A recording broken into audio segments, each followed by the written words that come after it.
और अनलेस। सबसे पहले कहाँ शुरू कर रहे हैं, इफ और अनलेस। इफ को पॉजिटिव सेंस में यूज करते हैं, अनलेस को नेगेटिव सेंस में। अनलेस लगा हुआ है, इसका मतलब ये है कि सेंटेंस में ऑलरेडी नेगेटिव बात है। पॉजिटिव लगा, इफ लगा हुआ है मतलब सेंटेंस पॉजिटिव है। जैसे अगर क्वेश्चन लिखा है if you do not Hari you, ये सेंटेंस देखो, इफ लगाया है तो डू नॉट लगाना पड़ा, तब जाके ये नेगेटिव बना। You will miss the bus.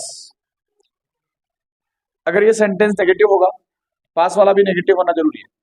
ये सेंटेंस पॉजिटिव है, इधर वाला भी पॉजिटिव होना जरूरी है। ओके, अब क्वेश्चन में बोला अनलेस लगाइए। क्या बोला है, अनलेस। अब जैसे ही मैं इफ को हटा के अनलेस लगाऊंगा, अनलेस यू, अभी मैंने बात की थी कि ऑलरेडी नेगेटिव वर्ड रखता है, तो अनलेस में नेगेटिव है तो हम यहाँ पे डू नॉट हटा देंगे। अगर डज नॉट होता तो डज नॉट भी हटा देते, डिड नॉट होता तो डिड नॉट भी हटा देते। Unless you Hari you will miss the bus. Okay, unless लगाने से ये पूरा सेंटेंस नेगेटिव हो जाता है, डू नॉट डज नॉट की जरूरत नहीं रहती है। उधर वाला सेंटेंस भी नेगेटिव सेंस वाला होना चाहिए। अब अगर इसके अपोजिट चलते हैं, जैसे सेंटेंस दे दिया if you take taxi you can catch the bus, you can catch the. अब क्वेश्चन में बोला कि अनलेस लगाओ, हम अनलेस लगाना है। ओके, किसको लेकर, इफ को लेकर। अभी हम देखें ये पॉजिटिव सेंस दे रहा है, इधर भी पॉजिटिव सेंस है कि अगर आप टैक्सी करोगे तो बस आसानी से पकड़ पाओगे। हमने बोला यहां हमने अनलेस लगा दिया। क्या लगा दिया, अनलेस यू टेक टैक्सी।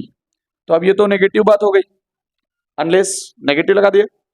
लेकिन हमने बोला कि यार ये तो पॉजिटिव बात थी, इसको भी हमें क्या बनाना पड़ेगा, यू कैन कैच द बस।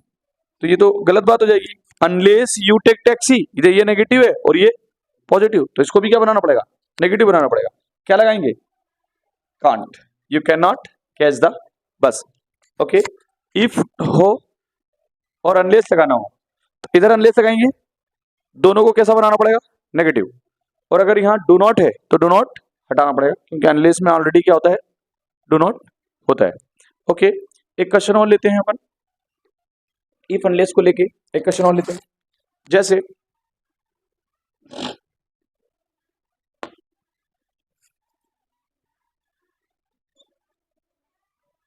Unless you hard work, unless you hard work you will fail, unless you hard work you will fail. Unless में नेगेटिव वर्ड है, ये भी नेगेटिव है, you will fail negative sense वाला sentence है। अब हमको बोला इफ लगाओ, तो इसको हटाएंगे, हमें क्या लगाना पड़ेगा, इफ, क्या लगाएंगे, इफ। अब लेकिन इफ पॉजिटिव सेंस दे रहा है, तो इसको सेंटेंस को नेगेटिव बनाने के लिए यू के साथ क्या लगेगा, if you do not hard work you will fail. Okay, unless negative था, हमने इफ लगाया, तो साथ में क्या लगाना पड़ेगा, डू नॉट और डज नॉट या डिड नॉट। अब डू नॉट यू है तो डू नॉट लगा, ही शी इट होता तो डज नॉट लगता। ओके, ये था इफ और अनलेस। इसके नेक्स्ट हम देख रहे हैं no sooner than. No sooner than कैसे करती है, देखिए, जैसे ही हमने लिखा as soon as I met my friend I started weeping, एक और सेम सेंटेंस लेता हूं,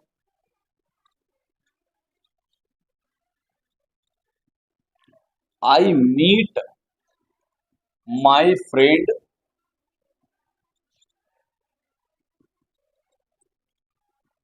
आई स्टार्ट वीपिंग। एक और सेंटेंस लेते हैं,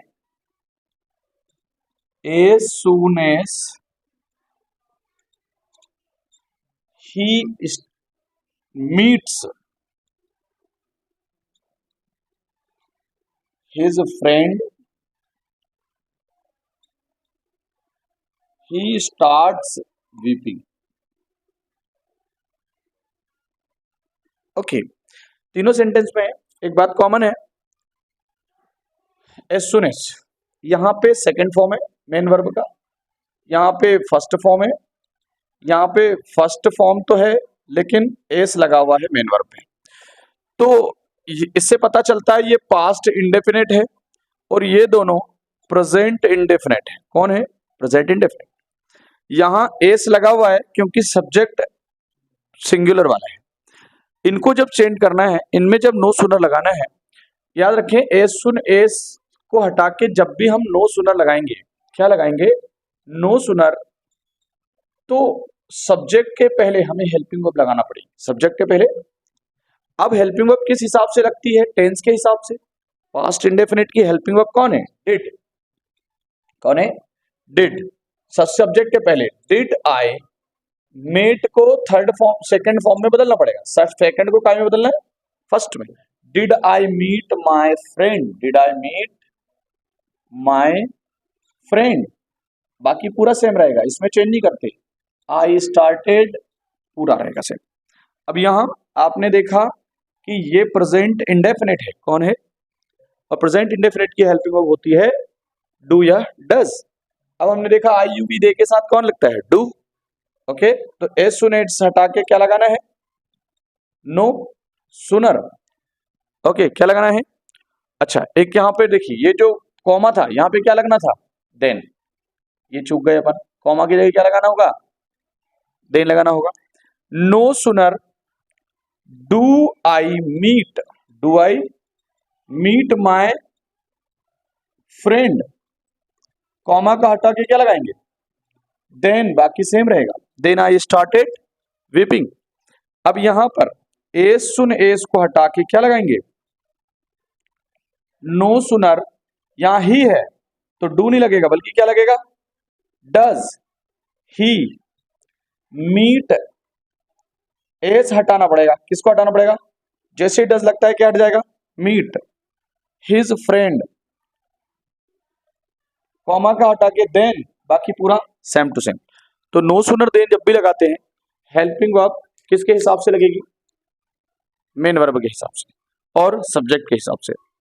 अगर हमने देखा मेन वर्ब का सेकंड फॉर्म है तो हेल्पिंग वर्ब क्या लगाना है? डिड। मेन वर्ब का फर्स्ट फॉर्म है और आई यू बी दे है तो क्या लगाना है? डू। मेन वर्ब का फर्स्ट फॉर्म है एस या एस है तो क्या लगाना है? डज लगाना है। और जैसे डज लगाएंगे एस या एस हटाना है। ओके, पोस्ट करो उसको। ओके, और बार पोस्ट करेगा। ओके, सो दैट का यूज कैसे करते हैं? सेंटेंस है he is very poor comma he can not पे हिज फीस। सिंपल है, वेरी हटाना है, वेरी की जगह क्या लगाना है? सो। कोमा हटाना है, करना है दैट, बाकी पूरा सेंटेंस सेम टू सेम ठीक है। ये हो जाएगा सो दैट। आया समझ में? उसके बाद ये पूरा लिखा है सो दैट और बोला टू टू लगाएंगे। टू टू में जहां सो है वहां तो हम टू लगाएंगे, टी डबल ओ टू, लेकिन जहां डेट है वहां कौन सा टू लगाएंगे? छोटा वाला। जब हम टू टू लगाते हैं तो ये सब्जेक्ट और कैन नॉट को भी हटाना पड़ता है। पे हिज, ओके, फिर से देखिए, एक से अपने सब्जेक्ट लिया, टॉपिक लिया, she is so weak that she can't walk, तो हमको यहाँ क्या लगाना है? टू लगाना है, टीओ टू लगाना है। उसके बाद यहाँ पे क्या लगाना है? टू लगाना है। यहाँ पे सब्जेक्ट और वर्ब को हटाना है। टू वॉक, बस क्या लिखेंगे? To walk. जैसे she is too weak, to walk, she is too weak to walk, कर देना। ओके ओके, ठीक है। एक क्वेश्चन आया, I am too tired to speak loudly. अब हमें इस पे सो दैट लगाना है, तो हम क्या करेंगे? जहां टू है वहां क्या लगा देंगे? सो, और जहां टू है वहां क्या लगा देंगे? दैट। अब हमने टू हटाया है तो इस वाले सेंटेंस को हमें क्या करना पड़ेगा? थोड़ा सा एक्सपांड करना पड़ेगा। तो वापस से सब्जेक्ट रिपीट होगा, that I can't, that I can't speak loudly, I can't speak loudly. Okay, इस तरह से बनेगा। ये 2024 में इस टाइप का क्वेश्चन आ चुका है, 2024 में, है ना? फिर से रिपीट होने के चांस है। ओके, ओके सुनिए, अगला है कि दो सेंटेंस को कंबाइन कीजिए हु लगा के, हु के साथ कंबाइन कीजिए। सबसे पहले हमने देखा the boy is wearing a red shirt, the boy is my cousin. यहाँ पे ये भी हेल्पिंग वर्ब है, ये भी हेल्पिंग वर्ब है, तो हमें हु कहाँ लगाना है और दो सेंटेंस को कंबाइन करने के लिए क्या करना होता है। तो जहां पे आईएनजी वाली हेल्पिंग वर्ब है उसके में हेल्पिंग वर्ब के पहले क्या लगा दो, who. The boy who is wearing red shirt. अब जब इस सेंटेंस को लिखेंगे तो सब्जेक्ट को के रिपीटेशन को हटाना होता है, is my brother, is my, या फिर यहां नहीं लगाया आपने, यहां लगा दो the boy who is my cousin is wearing red shirt, ऐसा भी कर सकते हैं, पर इसके साथ हु लगाना बेटर है। और जिस सेंटेंस में हु लगाए वहां सब्जेक्ट रहेगा और जिसमें नहीं लगाया उसमें से सब्जेक्ट हटा देना है। कहां से लिखना है, हेल्पिंग वर्ब के बाद से। अब जैसे दूसरा सेंटेंस लिया, the Lencho was a poor peasant, the Lencho wrote a letter to God, to God, गॉग लिख दिया था, गॉड। अब वाज दिख रहा है हेल्पिंग वर्ब, तो यहां लिख दो the Lencho who was a poor peasant, ये हटा दो subject, wrote a letter to God, या फिर the Lencho who wrote a letter to God was a poor peasant. Okay, pause कर दो इसको। ओके, शुड हमें लगाना है गुड हैबिट से पहले, शुड हमें लगाना है गुड हैबिट, जैसे you should get up early in the morning, you should tooth your brush, you should go to bed early in the night. तो गुड जितनी भी गुड हैबिट्स हैं वहां हमें क्या लगाना है, शुड लगाना है। और ऑट टू कहां लगाना है, मोरल ड्यूटीज के पहले कहां लगाना है, मोरल ड्यूटीज, जैसे you ought to obey your elders, you ought to serve our nation, we ought to respect national flag, constitution, we ought to respect our teachers, we ought to respect our parents, तो ought to लगाना है। अब मान लो question दिया है moral duty का आ गया और वहां ऑप्शन ही नहीं है ought to, तो फिर हमें should लगाना, ओके। नहीं तो मोरल ड्यूटी में क्या लगाना है हमें, ought to, moral duty moral values जितनी भी है वहां क्या लगता है, ought to लगता है। ought to ऑप्शन नहीं है तो क्या लगाना है, should लगाना है। मस्ट कहां लगाना है, ऐसा सेंटेंस जिसको पढ़ के हमें पता चले कि कोई काम बहुत अर्जेंट है, नहीं करने पे पनिशमेंट है या कोई हार्म है, जैसे we must follow traffic rule, we must, question आया वी फॉलो ट्रैफिक रूल। अब यहां हमें लग गया कि ट्रैफिक रूल फॉलो करना है कि नहीं करना, पनिशमेंट के चांस है, तो फिर हम यहां क्या लगाएंगे, मस्ट लगाएंगे। You must keep quiet in the class, class के अंदर कैसा रहना है, क्वाइट रहना है, नहीं तो क्या मिलेगा, punishment. You must do your work, you must do your homework, you must inter examination before the time, exam के टाइम से पहले आना है, नहीं तो क्या करेंगे, भगा देंगे। आया समझ में, ओके। शुड कहां लगाना है, गुड हैबिट्स में। ought to कहां लगाना है, मोरल ड्यूटीज मोरल वैल्यूज में। We ought to serve our nation, we ought to respect national flag, constitution। और मस्ट कहां लगाना है, जहां कोई नुकसान हो या पनिशमेंट के चांस हो, जैसे soldier must follow the command of the commander, okay. Okay सुनिए, कैन, कैन मॉडल है, कैन वहां लगती है जहां हम किसी की फिजिकल या मेंटल पावर बता रहे होते हैं। फिजिकल और मेंटल पावर बताने के लिए कब की physical mental power, present time की, जैसे शी सॉल्व दिस सम, तो यहां पे क्या लगाएंगे हम, कैन, क्योंकि सॉल्व करना क्या है, मेंटल पावर। और कैन नॉट सॉल्व तो भी वो क्या है, mental weakness, can not solve भी क्या है, मेंटल वीकनेस है, तो वहां भी कैन या कैन नॉट आएगा, ओके। जब हम पास्ट टाइम की बता रहे होते हैं, जैसे when she was child, when she was child she not walk, जब वो बचपन छोटी बच्ची थी तब चल नहीं पाती थी, तो कब की बात कर रहे हैं हम, पास्ट की, तो यहां लगाएंगे कुड नॉट, क्या लगाएंगे, कुडंट, ओके। पास्ट की फिजिकल या मेंटल पावर बताते हैं तो हमें कुड नॉट लगाना है या कुड लगाना है, और प्रेजेंट की फिजिकल या मेंटल पावर लगाना है तो कैन, कैन लगाना है, ओके। हाँ, में हम वहां लगाते हैं जहां किसी चीज की स्ट्रॉन्ग पॉसिबिलिटी हो, तो स्ट्रॉन्ग पॉसिबिलिटी बताने में हम में लगाते हैं, और वीक पॉसिबिलिटी बताने में हम माइट लगाते हैं, जैसे clouds are hovering, clouds are hovering in the sky, जब बादल मंडरा रहे हैं तो बारिश होने की संभावना ज्यादा है, तो हम बोलेंगे इट मे, क्या बोलेंगे, it may rain today, it may rain today. और वहीं पर हमने बोला sky is clear, sky is clear but it rain today, but it rain today because of rainy season. तो यहां पर अब बादल, आसमान है ही नहीं, क्लियर है, बादल है ही नहीं, तो चांस तो कम है ना, तो क्या लगाएंगे यहां पर, माइट लगाएंगे। सेंटेंस पढ़ के लग जाए कि चांस ज्यादा है तो क्या लगाना है, मे। सेंटेंस पढ़ के लग जाए चांस कम है तो क्या लगाना है, माइट। जैसे बोला he is very hard working, क्या बोला, वेरी हार्ड वर्किंग। जब हार्ड वर्किंग है तो ही में पास, क्या लिखेंगे, पास होने के चांस ज्यादा है, और हार्ड वर्किंग नहीं है, he is very not hard working, तो ही माइट पास लिखना है, क्या लिखना है, ही माइट पास। ओके, मे है, मे किसी से परमिशन मांगना, क्या मांगना, परमिशन। जैसे may I go, may I come in, may I drink water, may I help you, और ऐसी परमिशन मांगना जो आसानी से मिल जाए। जैसे may I borrow your pen, may I borrow your pen, pen कोई भी दे देगा, लेकिन किसी से 1 लाख रुपए मांगे तो कोई भी देगा क्या, तो वहां हम क्या बोलेंगे, might I borrow your pen, थोड़ा सा पोलाइटनेस लेके आएंगे, might I borrow your pen. किसी से हमने बाइसिकल मांगी हमारे फ्रेंड से, तो हम बोलेंगे मे आई बोरो योर बाइसिकल, क्योंकि बाइसिकल कोई भी दे देगा। लेकिन जब कार मांग रहे हैं तो हमें बोलना पड़ेगा might I borrow your car, क्योंकि थोड़ा पोलाइटनेस लेके आएंगे। जब हम फ्रेंड से बात करना चाह रहे हैं, may I talk to my friend, friend से बात करना है तो मे लगाएंगे, क्योंकि पॉसिबिलिटी है, वो मना नहीं करेगा। लेकिन सीएम से बात करना है तो हम पोलाइट होंगे, might I talk to mister CM. Okay, जहां हम ऐसे लोगों से बात करने की परमिशन मांग रहे हैं जो फेमस है, तो वहां के लिए हम लगाएंगे माइट, और जो हमारे कॉमन लोग हैं उनके लिए लगाएंगे मे। ओके ओके, यहां पे मच, मच अनकाउंटेबल नाउन के पहले लगाना है। जैसे देयर इज वाटर, वाटर क्या है, अनकाउंटेबल, तो हमें क्या लगाना है, much water in the pot. There are many girls, क्या है, काउंटेबल, तो यहां लगाएंगे हम many girls in the class. Okay, अब अगर मान लिया जाए नेगेटिव सेंस यूज करना है, जैसे there are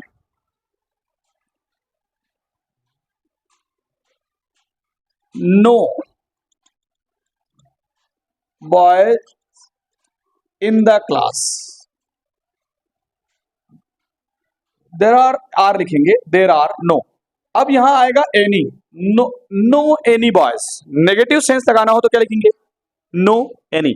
okay, no no, negative sense में एनी लगाएंगे काउंटेबल के पहले, उसको। ओके, ये आर्टिकल है, एक क्वेश्चन जरूर आना है यहां से। सुनिए, ए कहां लगाते हैं, ऐसे शब्दों के पहले जो कॉन्सोनेंट से शुरू होते हैं और कॉन्सोनेंट जैसा ही साउंड देते हैं। ओके, जैसे my mother is a teacher, teacher consonant से शुरू हो रहा है, साउंड भी वही दे रहा है। अगर वोवेल से शुरू और साउंड भी वोवेल का हो, जैसे she speak English like European, European. देखिए, ये स्टार्ट तो ई से हो रहा है लेकिन साउंड यो आ रहा है, तो यहां आएगा ए, है ना, स्टार्ट ई से हो रहा है लेकिन साउंड का आ रहा है वाई का, यूरोपियन, तो हम यहां क्या लगाएंगे, एन ना लगाते हुए क्या लगाएंगे, ए लगाएंगे। ओके, एन, जैसे ऑनेस्ट, शुरू तो हो रहा है कॉन्सोनेंट से लेकिन साउंड का है ऑ का, तो एन आएगा। ओके, जैसे एमएलए, एमएलए शुरू तो हो रहा है कॉन्सोनेंट से लेकिन साउंड आ रहा है ए का, एम, ए का साउंड पहले आ रहा है। एमएलए, एमए, इंजीनियर, तो काय का साउंड आ रहा है, ए कॉन्सोनेंट वोवेल का, तो क्या लगाएंगे, एन लगाएंगे। ओके, और जो कोई चीज फेमस हो या सुपरलेटिव डिग्री हो, जैसे टॉलेस्ट सुपर डिग्री है, सुपरलेटिव डिग्री, मोस्ट ब्यूटीफुल, तो she is the most beautiful, he is the most tallest, okay, he is the brilliant, और फेमस द ताज, द, कोई भी रिवर हो, कोई कंट्री हो, उसके नाम के आगे क्या लगाया जाता है, द लगाता है। ओके, हाँ सुनिए, पूरी ग्रामर की इस एक से पहली एक और वीडियो कल डाल दी गई थी जिसमें टेंस और वाइज हैं। ये इसमें आज ग्रामर जो पढ़ाई है कंप्लीट हो चुकी है, दोनों वीडियो को देखेंगे, इससे बाहर ग्रामर के आने के चांस ही नहीं है, और अगर आ भी जाते हैं तो ये देख के जाओगे तो सारी ग्रामर कंप्लीट हो जाएगी। नेक्स्ट जो भी आपने अपना फिजिक्स और उर्दू का लेक्चर है और बायो का लेक्चर है, उसके बारे में भी कंटिन्यू वीडियो आती रहेंगी, तो प्लीज फॉलो और सब्सक्राइब करते रहें। Thank you.